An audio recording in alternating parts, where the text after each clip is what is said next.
Joan, capítol 18, versets 1 al 19 i 42. S'estaven vora la creu de Jesús la seva mare i la germana de la seva mare, Maria, muller de Cleofàs, i Maria Magdalena. Quan Jesús veié la seva mare i al seu costat el deixeble que ella estimava, digué a la mare: «Dona, aquí tens el teu fill». Després digué al deixeble: «Aquí tens la teva mare». I de l'aleshores ençà el deixeble la va acollir a casa seva. Després d'això, Jesús, sabent que tot s'havia complert, perquè s'acabés de complir l'escriptura, va dir: «Tinc set». Hi havia allà un gerro ple de vinagre.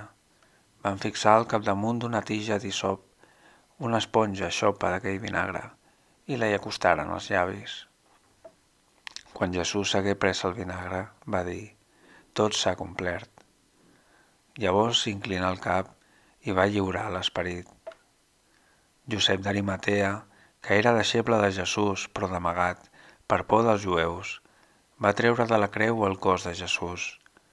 Van prendre el cos de Jesús i l'amortallaren amb un llençol, juntament amb les espècies aromàtiques, tal com és costum d'enterrar entre els jueus.